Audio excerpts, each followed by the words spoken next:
বন্ধুরা, আমার নাম সোনালি। আমি একটি সাধারণ মধ্যবিত্ত পরিবারের মেয়ে। বাবার সামান্য আয়ে আমাদের সংসার চলত, কিন্তু ভালোবাসার কোনো কমতি ছিল না। আমার বাবা ছিলেন অত্যন্ত সরল একজন মানুষ। তিনি মানুষকে বিশ্বাস করতেন খুব সহজে। আমাদের এই শান্ত জীবনে হঠাৎ একদিন এক বড় পরিবর্তনের হাওয়া লাগল। বাবার ছোটবেলার বান্ধবী, যাকে আমি সুরিনা পিসিমা বলে ডাকতাম, তিনি লন্ডন থেকে দেশে ফিরলেন। দীর্ঘ ২০ বছর পর তার আগমন আমাদের ছোট্ট বাড়িতে যেন উৎসবের আমেজ নিয়ে এলো। পিসিমা দেখতে যেমন সুন্দরী, তেমনি তার কথাবার্তায় ছিল আভিজাত্যের ছাপ। তিনি এসেই বাবাকে বললেন, দাদা, আমি চাই আমার ছেলে রিয়ানের সাথে সোনালির বিয়ে দিতে। আমি চাই আমার ঘরের বউ হবে খাঁটি বাঙালি মেয়ে। বাবার চোখে মুখে তখন আনন্দের বন্যা। লন্ডনের প্রতিষ্ঠিত ব্যবসায়ী ছেলের সাথে নিজের মেয়ের বিয়ে, এটা ছিল বাবার কাছে স্বপ্নের মতো। রিয়ানকে ছবিতে দেখে আমারও বেশ ভালো লাগল। সুপুরুষ, স্মার্ট এবং চোখে মুখে একটা শান্ত ভাব। পিসিমা খুব তাড়া দিলেন। তিনি বললেন, আমার হাতে একদম সময় নেই। লন্ডনে আমাদের বিশাল রিয়েল এস্টেট ব্যবসা। রিয়ান সেখানে একা সব সামলাচ্ছে। আমি চাই সোনালিকে নিয়েই ফিরব। বাবার সম্মতিতে খুব দ্রুত বিয়ের তারিখ ঠিক হলো। তবে পিসিমা একটা শর্ত দিলেন। তিনি বললেন, বিয়ের আনুষ্ঠানিকতা আমরা লন্ডনে গিয়ে বড় করে করব। এখানে শুধু আইনি শৈশাবুত আর আশীর্বাদ হোক। কারণ সোনালির ভিসা প্রসেসিং আমি বিজনেস কোটায় করিয়েছি, দেরি হলে সমস্যা হবে। সরল মনে বাবা সব মেনে নিলেন। আমাদের পাড়া প্রতিবেশীরা হিংসায় জ্বলে পুড়ে যাচ্ছিল। সবাই বলছিল, সোনালির কপাল খুলে গেছে, সোজা লন্ডনের রাজপ্রাসাদে যাচ্ছে। যেদিন আমি দেশ ছাড়লাম, এয়ারপোর্টে বাবা আমাকে জড়িয়ে ধরে খুব কাঁদলেন। তিনি বললেন, মা, তুই সুখী হো, তোর সুখেই আমার শান্তি। আমি চোখের জল মুছে প্লেনে উঠলাম। পিসিমা আমার পাশেই বসেছিলেন। প্লেন যখন আকাশে উড়ল, আমি জানলার বাইরে তাকিয়ে নতুন জীবনের স্বপ্ন বুনছিলাম। কিন্তু আমি লক্ষ্য করলাম, প্লেনে ওঠার পর থেকেই পিসিমার আচরণে কিছুটা পরিবর্তন এসেছে। তিনি আর আগের মতো মিষ্টি করে কথা বলছেন না। তার চোখ ল্যাপটপ আর ফোনের স্ক্রিনে ব্যস্ত। আমি কিছু জিজ্ঞেস করলে তিনি খুব সংক্ষেপে উত্তর দিচ্ছিলেন। আমি ভাবলাম হয়তো ব্যবসার চাপে তিনি চিন্তিত। কিন্তু আমার মন বলছিল, কোথাও একটা সুর কেটে যাচ্ছে। লন্ডন হিথ্রো এয়ারপোর্টে নামার পর আমাদের নিতে এলো একটি কালো রঙের লিমুজিন গাড়ি। গাড়িটি শহরের কোলাহল ছেড়ে ক্রমশ নির্জন এলাকার দিকে এগোতে লাগল। প্রায় ২ ঘন্টার জার্নির পর গাড়িটি থামল এক বিশাল প্রাচীন প্রাসাদের সামনে। বাড়িটি দেখতে যেমন সুন্দরী, তেমনি রহস্যময়। চারদিকে ঘন জঙ্গল, মাঝখানে এই বিশাল অট্টালিকা। পিসিমা গাড়ি থেকে নেমে বললেন, স্বাগতম সোনালি, এটাই তোমার নতুন বাড়ি, উইন্ডসর ম্যানর। গেটের দারোয়ানরা খুব গম্ভীর। ভেতরে ঢুকে দেখলাম বাড়িটি রাজকীয় আসবাবে সাজানো, কিন্তু কোথাও প্রাণের স্পন্দন নেই। এত বড় বাড়িতে কোনো মানুষজনের শব্দ নেই, শুধু দেয়ালে টাঙানো পুরনো তৈলচিত্রগুলো যেন আমার দিকে তাকিয়ে আছে। আমাকে আমার ঘরে নিয়ে যাওয়া হলো। ঘরটি বিশাল, কিন্তু জানলাগুলো সব বন্ধ। আমি জানলা খোলার চেষ্টা করলাম, কিন্তু দেখলাম সেগুলো সব সিল করা। পিসিমা এসে বললেন, এখানকার আবহাওয়া খুব খারাপ, তাই সব সেন্ট্রাল এয়ার কন্ডিশনড, জানলা খোলার নিয়ম নেই। আমার মনের ভেতর একটা অজানা ভয় দানা বাঁধিল। কিছুক্ষণ পর রিয়ান এলো।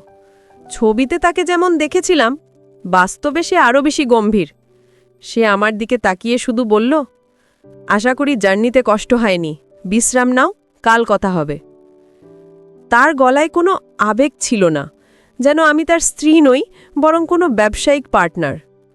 প্রথম রাতেই আমি বুঝতে পারলাম, এই লন্ডনের জীবন আমার স্বপ্নের মতো রঙিন নয়, বরং কুয়াশার মতো ধোঁয়াশাচ্ছন্ন। পরের কয়েকটা দিন কাটল এক অদ্ভুত নিস্তব্ধতায়। এই বিশাল প্রাসাদে আমি ছাড়া যেন আর কোনো প্রাণ নেই। পিসিমা এবং রিয়ান সারাদিন নিজেদের স্টাডি রুমে বা বাইরে কাজে ব্যস্ত থাকতেন। আমাকে বলা হয়েছিল, তুমি বাড়ির বাইরে যাবে না, কারণ তোমার ভিসার স্ট্যাটাস এখনও ক্লিয়ার হয়নি, পুলিশ দেখলে সমস্যা হতে পারে। আমি ভয়ে বাড়ির সীমানা পেরোতাম না, কিন্তু বাড়ির ভেতরেও আমার গতিবিধি ছিল সীমিত। দোতনার পূর্ব দিকের করিডোরে যেতে আমাকে বারণ করা হয়েছিল। পিসিমা বলেছিলেন ওখানে আমাদের পুরনো ব্যবসার ফাইলপত্র আছে, ধুলোবালি প্রচুর, তোমার অ্যালার্জি হতে পারে। কিন্তু আমার মনে হতো ওখানে ধুলোর চেয়ে বড় কোনো রহস্য লুকিয়ে আছে। বাড়ির কাজের লোকগুলোও ছিল অদ্ভুত। তারা কেউ আমার সাথে কথা বলতো না, আমি কিছু জিজ্ঞেস করলে তারা শুধু মাথা নেড়ে চলে যেত। আমার ফোনটা পিসিমা নিয়েছিলেন, বলেছিলেন এখানে তোমার দেশি সিম কাজ করবে না, আমি তোমাকে নতুন আইফোন কিনে দেব। কিন্তু সেই নতুন ফোন আর আসছিল না। আমি কার্যত বাইরের জগৎ থেকে বিচ্ছিন্ন হয়ে পড়েছিলাম। বাবার সাথে কথা বলার জন্য মনটা ছটফট করত। ল্যান্ডলাইন ফোনটা ড্রয়িং রুমে ছিল, কিন্তু সেটা সবসময় লক করা থাকত। আমি বুঝতে পারলাম আমি এক স্বর্ণখচিত কারাগারে বন্দী। এখানে খাওয়া দাওয়ার, পোশাক আশাক সব রাজকীয়, কিন্তু আমার স্বাধীনতা নেই। একদিন দুপুরে আমি লাইব্রেরিতে বসেছিলাম, হঠাৎ রিয়ান ঢুকল। তার হাতে এক গাদা কাগজপত্র। সে আমার সামনে কাগজগুলো রেখে বলল, সোনালি, এখানে সই করো। আমি কাগজগুলো হাতে নিয়ে দেখলাম সব ইংরেজিতে লেখা, খুব কঠিন আইনি ভাষা। আমি জিজ্ঞেস করলাম, এগুলো কিসের কাগজ? রিহান বিরক্ত হয়ে বলল, এগুলো আমাদের বিয়ের রেজিস্ট্রেশন আর তোমার রেসিডেন্সি পারমিটের কাগজ। এত প্রশ্ন না করে সই করো। আমি বললাম, আমি একটু পড়ে দেখি। রিয়ান ধমক দিয়ে উঠল, তুমি কি আমাকে বিশ্বাস করো না, নাকি তোমার বাবা তোমাকে শিখিয়ে দেয়নি স্বামীর অবাধ্য হতে নেই? রিয়ানের এই রূপ দেখে আমি ভয় পেয়ে গেলাম, কিন্তু আমার মন বলছিল না পড়ে সই করা উচিত হবে না। আমি বললাম, আমার মাথাটা ব্যথা করছে, আমি কাল সকালে সই করি। রিয়ান রাগে গজগজ করতে করতে কাগজগুলো নিয়ে চলে গেল। সেদিন বিকেলে আমি বাগানে হাঁটছিলাম। বাগানের শেষ প্রান্তে একটা ছোট গেট ছিল, যেটা সবসময় তালাবদ্ধ থাকত। হঠাৎ দেখলাম এক যুবক মালি সেখানে কাজ করছে। তাকে আমি আগে দেখিনি, সে আমার দিকে আর চোখে তাকাচ্ছে। আমি কাছে যেতেই সে নিচু গলায় বাংলায় বলল, ম্যাম, সাবধানে থাকবেন, দেয়ালেরও কান আছে। আমি চমকে উঠলাম। এই বিবেশে, এই প্রাসাদে বাংলা কথা? আমি জিজ্ঞেস করলাম, তুমি কে? সে বলল, আমার নাম রোহন, আমি এখানে পার্ট টাইম কাজ করি, কিন্তু আমি জানি আপনি বিপদে আছেন। রোহনের চোখে এক সততা ছিল যা আমাকে আশ্বস্ত করল। সে দ্রুত হাতে আমাকে একটা ছোট্ট চিরকুট দিল এবং বলল, কাউকে দেখাবেন না। তারপর সে ঝোপের আড়ালে চলে গেল। রুমে এসে আমি কাঁপতে কাঁপতে চিরকুটটা খুললাম। তাতে লেখা ছিল, রিয়ান এবং সুরিনা আপনাকে যা বলছে সব মিথ্যা। ওরা মা ছেলে নয়, ওরা বিজনেস পার্টনার। আর ওরা আপনাকে বিয়ে করেনি, আপনাকে এনেছে একটা সম্পত্তির ওয়ারিশ হিসেবে সই করানোর জন্য। কোনো কাগজে সই করবেন না, আমি আপনাকে সাহায্য করব। লেখাটা পড়ে আমার হাত থেকে কাগজটা পড়ে গেল। সম্পত্তির ওয়ারিশ? আমি তো গরিব বাবার মেয়ে, আমার কিসের সম্পত্তি? তবে কি বাবার কোনো গোপন অতীত আছে যা আমি জানি না? হাজারো প্রশ্ন আমার মাথায় ঘুরপাক খেতে লাগল। সেই রাতে আমি ঘুমাতে পারলাম না। বাইরের জাঁকজমকপূর্ণ জীবনের আড়ালে যে এত বড় ষড়যন্ত্র চলছে তা ভেবে আমার গা শিউরে উঠল। পরদিন সকাল থেকেই আমি খুব সতর্ক হয়ে গেলাম। রোহনের কথাগুলো আমার কানে বাজছিল। আমি ঠিক করলাম আমাকে এই রহস্য ভেদ করতেই হবে। তিসিমা আর রিয়ান সকালে বেরিয়ে গেলেন। তারা বলে গেলেন ফিরতে রাত হবে। এই সুযোগ আমি বাড়ির সেই নিষিদ্ধ পূর্ব দিকের করিডোরের দিকে পা বাড়ালাম। আমার বুক ধকধক করছিল, যদি কেউ দেখে ফেলে। করিডোরের শেষে একটা বড় মেহগানি কাঠের দরজা। দরজাটা লক করা ছিল, কিন্তু আমি জানতাম স্পেয়ার চাবিটা কিচেনের ড্রয়ারে থাকে, কারণ হাউসকিপারকে আমি ওটা রাখতে দেখেছিলাম। আমি সাবধানে চাবি নিয়ে এলাম। হাত কাঁপছিল, তবুও সাহস সঞ্চয় করে তালাটা খুললাম। ঘরের ভেতরে ঢুকে আমি অবাক হয়ে গেলাম। এটা কোনো স্টোর রুম নয়, এটা একটা পুরোদস্তুর অফিস।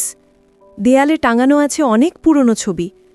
আমি একটা ছবির সামনে গিয়ে থমকে দাঁড়ালাম। ছবিতে একজন বয়স্ক ভদ্রলোক দাঁড়িয়ে আছেন, আর তার পাশে আমার বাবা। কিন্তু বাবার বয়স তখন অনেক কম। ছবির নিচে লেখা মিস্টার চৌধুরীর সাথে তার প্রিয় বন্ধু ও ম্যানেজার। আমি বুঝতে পারলাম মিস্টার চৌধুরী নিশ্চয়ই এই বাড়ির আসল মালিক ছিলেন। আমি টেবিলের উপর রাখা ফাইলগুলো ঘাঁটতে শুরু করলাম। হঠাৎ একটা ফাইলে আমার নাম দেখতে পেলাম, সোনালি চ্যাটার্জি, একমাত্র উত্তরাধিকারী।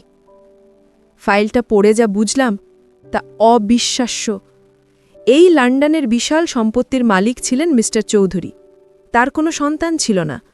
তিনি তার উইলে লিখে গেছেন তার মৃত্যুর পর এই সম্পত্তির 50% পাবে তার সবচেয়ে বিশ্বস্ত বন্ধু, অর্থাৎ আমার বাবা এবং তার পরিবার, আর বাকি 50% পাবে তার কেয়ারটেকার সুরিনা।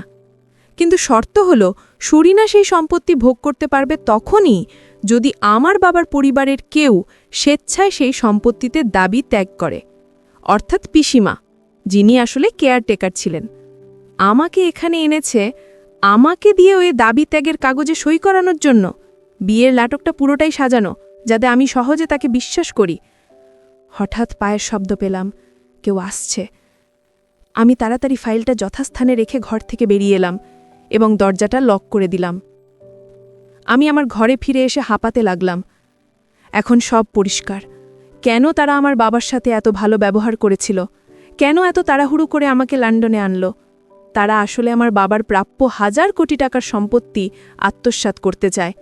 আর ওই কাগজগুলো বিয়ের কাগজ নয়, ওগুলো ছিল সম্পত্তির ত্যাগের দলিল। আমাকে ঠকানো হয়েছে। আমার বাবার সরলতার সুযোগ নেওয়া হয়েছে। বিকেলে রোহন আবার বাগানে এলো।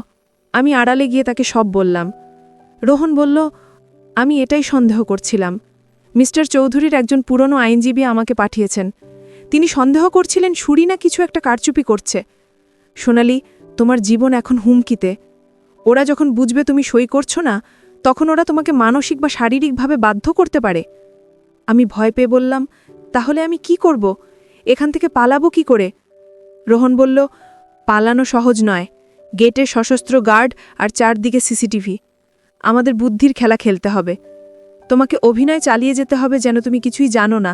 রোহন আমাকে একটা ছোট বাটন ফোন দিল, বলল এটা লুকিয়ে রেখো, দরকার হলে আমাকে মিসড কল দিও। আমি বাড়ির বাইরে একটা ভ্যানে থাকি, আমরা উপযুক্ত সময়ের অপেক্ষা করছি। রোহনের সাহস দেখে আমিও মনে বল পেলাম। আমি ঠিক করলাম, আমি আমার বাবার হক কিছুতেই ওই লোভী মহিলার হাতে তুলে দেব না। আজ থেকে আমার লড়াই শুরু হলো। এক অচেনা দেশে, এক বিশাল প্রাসাদে আমি একা, কিন্তু আমার সাথে আছে সত্য আর একজন অজানা বন্ধু, রোহন। পরদিন থেকে শুরু হলো এক নতুন নাটক। আমি সকালে উঠে পিসিমাকে বললাম, পিসিমা, আমার শরীরটা খুব খারাপ লাগছে, মনে হয় দেশের জন্য মন কেমন করছে তাই। পিসিমা খুব যত্ন দেখিয়ে বললেন, আহারে মা, চিন্তা করিস না, সইটা করে দিলেই আমরা সবাই মিলে প্যারিস ঘুরতে যাব, তখন মন ভালো হয়ে যাবে। আমি মনে মনে বললাম, অভিনয়টা দারুণ করছো তুমি। রিয়ান আমার জন্য খাবার নিয়ে এলো। আমি খাবারে সন্দেহ করলাম, যদি কিছু মেশানো থাকে। আমি কৌশলে খাবারটা না খেয়ে বাথরুমে ফেলে দিলাম এবং প্লেটটা এমনভাবে রাখলাম যেন আমি খেয়েছি। ওরা আমার উপর মানসিক চাপ সৃষ্টি করতে শুরু করলো। রিয়ান আমাকে বলল, সোনালি, তোমার বাবা ফোন করেছিলেন, তিনি খুব অসুস্থ, টাকার দরকার, তুমি এই কাগজে সই করলে আমরা তক্ষুনি বাবাকে টাকা পাঠাবো। বাবার অসুস্থতার কথা শুনে আমার কলিজা মোচড় দিয়ে উঠল, কিন্তু আমি জানতাম এটা মিথ্যে। ওরা আমাকে দুর্বল করার চেষ্টা করছে। আমি নিজেকে শক্ত রাখলাম, বললাম, বাবার সাথে কথা না বলে আমি কোনো সিদ্ধান্ত নেব না। রিয়ান রেগে গিয়ে বলল, এখানে নেটওয়ার্কের সমস্যা, লাইন পাওয়া যাচ্ছে না। তাদের এই মিথ্যেগুলো এখন আমার কাছে জলের মতো পরিষ্কার। রোহন আমাকে মেসেজ করল, ওরা তোমাকে পাগল প্রমাণ করার চেষ্টা করতে পারে, সাবধানে থেকো। রোহনের কথাই সত্যি হলো। রাতে আমি আমার ঘরে শুয়েছিলাম। হঠাৎ শুনলাম কেউ আমার দরজায় নক করছে। খুলতেই দেখি কেউ নেই। আবার শুয়ে পড়লাম। একটু পর জানলায় অদ্ভুত শব্দ। বাথরুমের কল নিজে নিজেই ছেড়ে দেওয়া হলো। আমি বুঝলাম ওরা আমাকে ভয় দেখিয়ে মানসিক ভারসাম্যহীন প্রমাণ করতে চায়, যাতে পাগল হিসাবে আমার অভিভাবক হয়ে পিসিমা নিজেই সই করতে পারে। এটাকে বলা হয় গ্যাস লাইটিং। কিন্তু আমি ভয় পেলাম না। আমি উল্টো চেয়ারে বসে রইলাম সারা রাত। পরদিন সকালে আমি পিসিমাকে বললাম, কাল রাতে আমি অদ্ভুত সব শব্দ শুনেছি, এই বাড়িতে কি ভূত আছে? পিসিমা মুচকি হেসে রিয়ানের দিকে তাকালেন। রিয়ান বলল, সোনালি, তোমার কি হ্যালুসিনেশন হচ্ছে? ডাক্তার দেখাতে হবে মনে হয়। আমি বুঝলাম ওদের চাল। আমি বললাম, না না, হয়তো আমিই ভুল শুনেছি। আমি ওদের বুঝতে দিলাম না যে আমি ওদের খেলা ঝরে ফেলেছি। দুপুরে আমি রোহনকে মেসেজ করলাম, ওরা আমাকে পাগল সাজাতে চাইছে, আমাদের হাতে সময় কম। রোহন উত্তর দিল, আগামীকাল রাতে ওরা বাড়িতে একটা ডিনার পার্টির আয়োজন করেছে। সেখানে কিছু ভুয়া আইনজীবী আসবে তোমাকে দিয়ে জোর করে সই করাতে। ওটাই আমাদের শেষ সুযোগ। আমি পুলিশ নিয়ে আসব। তুমি শুধু ওই কাগজটা, যেটা তুমি গোপন ঘরে দেখেছিলে, ওটার একটা ছবি তুলে রেখো প্রমাণ হিসাবে। কাজটা খুব কঠিন ছিল। আবার ওই ঘরে ঢোকা মানে বাঘের গুহায় প্রবেশ করা। কিন্তু বাবার কথা ভেবে আমি ঝুঁকি নিতে প্রস্তুত হলাম। বিকেলে পিসিমা যখন পার্লারে গেলেন সাজার জন্য, আমি আবার সেই ঘরে ঢুকলাম। এবার আমার হাত কাঁপছিল না। আমি মোবাইল দিয়ে দলিলের ছবি তুললাম, বাবার আর মিস্টার চৌধুরীর ছবিটা তুললাম। হঠাৎ দরজার লক ঘোরার শব্দ হলো। কেউ বাইরে থেকে দরজা খুলছে। আমি কি আটকা পড়ে গেলাম? আমি দ্রুত টেবিলের নিচে লুকিয়ে পড়লাম। রিয়ান ঘরে ঢুকল। সে ফোনে বলছে, হ্যাঁ, কালকেই কাজ শেষ হবে, তারপর মেয়েটাকে কোনো মানসিক আশ্রমে পাঠিয়ে দেব। এই কথা শুনে আমার রক্ত হিম হয়ে গেল। রিয়ান ফাইলটা নিয়ে বেরিয়ে গেল। আমি টেবিলের নিচ থেকে বের হলাম। আমার কাছে এখন ডিজিটাল প্রমাণ আছে। ডিনার পার্টির সন্ধ্যা। বাড়িটা আলোয় ঝলমল করছে। পিসিমা আমাকে একটা দামি শাড়ি পরতে দিলেন। বললেন, আজ তোমাকে খুব সুন্দর লাগছে। আজ আমাদের জীবনের সবচেয়ে বড় দিন। আমি মনে মনে বললাম, হ্যাঁ পিসিমা, দিনটা বড়ই হবে, তবে সেটা তোমার জন্য নয়। পার্টিতে 4 জন লোক এলো। তাদের পরনে কালো স্যুট। পিসিমা পরিচয় করিয়ে দিলেন, এরা লন্ডনের নামকরা সলিসিটার। আসলে ওরা ছিল ভাড়া করা অভিনেতা। তারা টেবিলে ফাইল খুলে বসল। রিয়ান আমার পাশে বসল। তার পকেটে আমি একটা রিভলভারের আভাস পেলাম। সে নিচু গলায় বলল, আজ যদি কোনো নাটক করো, তবে তোমার বাবার মৃত্যুর খবর কাল সকালেই পাবে। আমি ভয়ে শিউরে উঠলাম, কিন্তু মুখে হাসি ধরে রাখলাম। আমি বললাম, আমি সই করব, কিন্তু আমার একটা শর্ত আছে। পিসিমা অবাক হয়ে বললেন, শর্ত? কিসের শর্ত? আমি বললাম, আমি সবার সামনে সই করতে চাই, এবং সই করার আগে আমি আমার বাবার সাথে ভিডিও কলে কথা বলতে চাই। রিয়ান বলল, এটা সম্ভব নয়। আমি জেদ ধরলাম, তাহলে আমি সই করব না। পিসিমা রিয়ানকে ইশারা করলেন। রিয়ান ফোন বের করে বাবাকে ভিডিও কল দিল। স্ক্রিনে বাবার মুখ দেখে আমি কান্না সামলাতে পারলাম না। বাবা বললেন, সোনালি মা, তুই কেমন আছিস? আমি বললাম, বাবা আমি ভালো আছি, তুমি চিন্তা করো না। আমি বাবাকে একটা সংকেত দিলাম। ছোটবেলায় আমরা খেলার সময় বিপদ বুঝলে যেমন কানে হাত দিতাম। বাবা সেটা বুঝলেন কিনা জানি না, কিন্তু লাইনটা কেটে দেওয়া হলো। পিসিমা কলম এগিয়ে দিয়ে বললেন, নাও মা, সইটা করে দাও। আমি কলমটা হাতে নিলাম। আমার হাত ঘামছিল। ঘড়ির কাঁটা টিকটিক করছে। রোহন কোথায়? সে কি আসতে পারবে? আমি খুব ধীরে ধীরে কাগজগুলো উল্টাতে লাগলাম। সময় ক্ষেপণ করাই আমার উদ্দেশ্য। রিয়ান অধৈর্য হয়ে টেবিলের উপর চাপড় মারল, সই করো এখনই। ঠিক সেই মুহূর্তে বাড়ির মেন গেটে একটা বিকট শব্দ হলো, সাইরেনের আওয়াজ, পুলিশ! পিসিমার রিয়ান চমকে উঠল। আমি সুযোগ বুঝে টেবিল থেকে ফাইলটা নিয়ে দূরে সরে গেলাম। রিয়ান রিভলভার বের করতে চাইল, কিন্তু আমি চিৎকার করে বললাম, সবাই দেখছে, পুলিশ এসে গেছে রিয়ান! ঘরের দরজা ভেঙে ভেতরে ঢুকলো একদল পুলিশ, আর তাদের সাথে রোহন। রোহনের পরনে আজ মালির পোশাক নয়, বরং ফর্মাল স্যুট। তাকে দেখে মনে হলো সে যেন সত্যিকারের হিরো। পুলিশ অফিসার বললেন, মিসেস সুরিনা এবং মিস্টার রিয়ান, আপনারা দুজনেই গ্রেপ্তার। পিসিমা চিৎকার করে বললেন, কিসের জন্য? এটা আমার বাড়ি। রোহন এগিয়ে এসে বলল, না, এটা আপনার বাড়ি নয়, এটা মিস্টার চৌধুরীর সম্পত্তি, যার আসল উত্তরাধিকারী সোনালী এবং তার পরিবার, আর আপনারা জালিয়াতি, অপহরণ এবং মানসিক নির্যাতনের দায়ে অভিযুক্ত। আমি রোহনের দিকে তাকিয়ে কৃতজ্ঞতায় হাসলাম। পুলিশ সুরিনা পিসিমা এবং রিয়ানকে হাতকড়া পরিয়ে নিয়ে গেল। তারা যাওয়ার সময় আমার দিকে যে দৃষ্টিতে তাকিয়েছিল, তাতে শুধুই ঘৃণা ছিল। কিন্তু আমি আর ভয় পাচ্ছিলাম না। রোহন আমাকে বলল, সোনালী, তুমি আজ যা করেছ তা সাহসিকতার উদাহরণ। আমি আসলে একজন প্রাইভেট ডিটেকটিভ। মিস্টার চৌধুরীর ফ্যামিলি লয়ার আমাকে নিয়োগ করেছিলেন। আমি অবাক হয়ে বললাম, তুমি মালি নও? রোহন হেসে বলল, কাজের প্রয়োজনে সবই হতে হয়। পরের কয়েক সপ্তাহ কাটল আইনি জটিলতায়। রোহন আমাকে সব পদক্ষেপে সাহায্য করল। আদালতে প্রমাণ হলো যে সুরিনা পিসিমা আসলে একজন প্রতারক। তিনি মিস্টার চৌধুরীর অসুস্থতার সুযোগ নিয়ে ভুয়া উইল বানানোর চেষ্টা করেছিলেন, কিন্তু আসল উইলটা তিনি নষ্ট করতে পারেননি, যা রোহন উদ্ধার করেছিল। বিচারক রায় দিলেন যে এই সম্পত্তির মালিকানা আমার বাবার নামে যাবে এবং সুরিনা এবং রিয়ানকে দীর্ঘমেয়াদী কারাদণ্ড দেওয়া হলো। আমি লন্ডন থেকে বাবাকে ফোন করলাম। সব শুনে বাবা বিশ্বাসই করতে পারছিলেন না। তিনি বললেন, সম্পত্তি আমার চাই না মা, তুই ফিরে আয়। আমি বললাম, বাবা, এটা তোমার বন্ধুর উপহার, এটা আমরা নেব, কিন্তু ভালো কাজে লাগাবো। আমি ঠিক করলাম এই বিশাল প্রাসাদের একাংশ আমি এতিমখানা এবং বৃদ্ধাশ্রমের জন্য দান করব। কারণ এত বড় বাড়ি শুধু ইটের স্তূপ, যদি না সেখানে মানুষের সেবা হয়। রোহন আমাকে বলল, তোমার কাজ শেষ, এবার তুমি দেশে ফিরতে পারো। কিন্তু রোহনের চোখে আমি একটা বিষণ্ণতা দেখলাম। আমি জিজ্ঞেস করলাম, তুমি কি যাবে না আমাদের সাথে? রোহন বলল, আমার কাজ তো এখানে, আমাকে থাকতে হবে। আমার মনটা খারাপ হয়ে গেল। এই কদিনে রোহন আমার জীবনে অবিচ্ছেদ্য অংশ হয়ে গিয়েছিল। সে না থাকলে আমি হয়তো ওই প্রাসাদের অন্ধকূপেই হারিয়ে যেতাম। দেশে ফেরার দিন এয়ারপোর্টে রোহন আমাকে বিদায় দিতে এলো। আমি তাকে বললাম, ধন্যবাদ বললে ছোট করা হবে, তুমি আমার জীবন ফিরিয়ে দিয়েছ। রোহন বলল, তুমি নিজের জীবন নিজেই ফিরিয়েছ সোনালি, আমি শুধু রাস্তা দেখিয়েছি। প্লেনে উঠে আমি যখন নিচের দিকে তাকালাম, লন্ডন শহরটা এখন আর ভয়ের মনে হলো না। মনে হলো এটা আমার বিজয়ের শহর। দেশে ফিরে দেখি আমাদের জীবন সম্পূর্ণ বদলে গেছে। বাবার সেই ছোট্ট বাড়িটা আমরা মেরামত করলাম।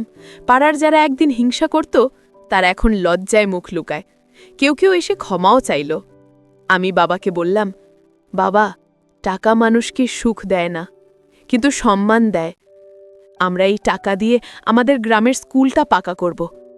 বাবা আমাকে জড়িয়ে ধরে কাঁদলেন। কিছুদিন পর হঠাৎ একদিন আমাদের বাড়িতে একটা চিঠি এলো। চিঠিটা রোহনের। সে লিখেছে সে বাংলাদেশে আসছে একটা কেসের তদন্তে। আমার আনন্দ আর ধরে না। বাবা বললেন, ওকে আমাদের বাড়িতে আসতে বলো। রোহন যেদিন এলো সেদিন আমাদের বাড়িতে উৎসবের আমেজ। রোহন বাবাকে প্রণাম করে বলল, কাকু, আমি এসেছিলাম একটা তদন্তে, কিন্তু আসলে এসেছি একটা অনুরোধ নিয়ে। বাবা অবাক হয়ে বললেন, কি অনুরোধ বাবা? রোহন আমার দিকে তাকিয়ে বলল, সোনালীকে আমি বিপদের মুখে দেখেছি, সাহসের সাথে লড়তে দেখেছি। আমি ওর মতো জীবন সঙ্গী চাই। আপনি কি আমাকে সেই অনুমতি দেবেন? আমি লজ্জায় লাল হয়ে গেলাম। বাবা হেসে রোহনকে জড়িয়ে ধরলেন, মা উলুধ্বনি দিলেন। আমার মনে হলো জীবনের সব ঝড় বুঝি আজ শান্ত হলো। রোহন আর আমার বিয়েটা হলো খুব ধুমধাম করে। সেই সুরিনা পিসিমার প্রস্তাবের মতো নকল নয়, এটা ছিল একদম খাঁটি। আমরা ঠিক করলাম আমরা দুজনে মিলে এমন একটা এজেন্সি খুলব যারা বিদেশে বিপদে পড়া মানুষদের আইনি সাহায্য দেবে। আমার জীবনের অভিজ্ঞতা যেন অন্য কারো জীবনে অভিশাপ হয়ে না আসে, সেটাই হবে আমাদের লক্ষ্য। লন্ডনের সেই প্রাসাদ এখন চৌধুরী চ্যারিটেবল ট্রাস্ট নামে পরিচিত। সেখানে এখন অনেক অসহায় মানুষ আশ্রয় পায়। আমি আর রোহন মাঝে মাঝে সেখানে যাই তদারকি করতে। যখন ওই বাগানে হাঁটি তখন রোহন হাসতে হাসতে বলে, মনে আছে আমি এখানেই মালি সেজে কাজ করতাম? আমরা দুজনেই হাসি। অতীত এখন আর আমাকে কষ্ট দেয় না, বরং শক্তি যোগায়। বন্ধুরা, আমার গল্পটা এখানেই শেষ, কিন্তু এই গল্পের রেশ হয়তো আপনাদের মনে থেকে যাবে। একটা সাধারণ মেয়ে চাইলেই যে অসাধারণ হয়ে উঠতে পারে তা আমি প্রমাণ করেছি। পিসিমার মতো আপনজন যখন শত্রু হয়, তখন বাইরের জগৎটা খুব কঠিন মনে হয়, কিন্তু বিশ্বাস আর সাহস থাকলে যে কোনো ষড়যন্ত্রের জাল ছিঁড়ে বের হওয়া সম্ভব। আজ আমি একজন সফল সমাজকর্মী এবং সুখী গৃহিণী। আমার বাবা মা ভালো আছেন, রোহান আমার পাশে আছে, আর আছে আপনাদের ভালোবাসা। যারা ভাবছেন জীবনটা খুব কঠিন, তাদের বলবো, অন্ধকার রাতের পরেই কিন্তু ঝলমলে সকাল আসে। শুধু ধৈর্য ধরে ভোরের অপেক্ষা করতে হয়। এই গল্প থেকে আমরা কি শিখলাম? প্রথমত, লোভে পড়ে বা আবেগের বশবর্তী হয় অন্ধভাবে কাউকে বিশ্বাস করবেন না, তা সে যত কাছের আত্মীয়ই হোক। দ্বিতীয়ত, বিদেশ যাওয়া বা বিয়ের মতো বড় সিদ্ধান্তে অবশ্যই আইনি কাগজপত্র ভালো করে যাচাই করবেন, এবং সবচেয়ে গুরুত্বপূর্ণ, নিজের উপর বিশ্বাস হারাবেন না। আপনি যতটা ভাবেন আপনি তার চেয়েও বেশি শক্তিশালী। যদি আমার এই গল্পটি আপনাদের ভালো লাগে এবং আপনাদের মনে একটুও সাহসের সঞ্চার করে, তবেই আমার সার্থকতা। সবাই ভালো থাকবেন, সচেতন থাকবেন এবং নিরাপদে থাকবেন। দেখা হবে পরের ভিডিওতে নতুন কোনো গল্পের সাথে। ধন্যবাদ। লোভ মানুষকে অন্ধ করে এবং সম্পর্ক নষ্ট করে, কিন্তু সততা ও সাহস সবসময় জয়ী হয়। জীবনের যে কোনো কঠিন পরিস্থিতিতে মাথা ঠান্ডা রেখে বুদ্ধিমত্তার সাথে মোকাবিলা করলে বড় বড় ষড়যন্ত্র নস্যাৎ করা সম্ভব। নিজের অধিকার সম্পর্কে সচেতন হন এবং অন্যায়ের বিরুদ্ধে রুখে দাঁড়ান। বন্ধুরা, গল্পটি ভালো লাগলে লাইক, শেয়ার এবং সাবস্ক্রাইব করতে ভুলবেন না। সবাইকে ধন্যবাদ।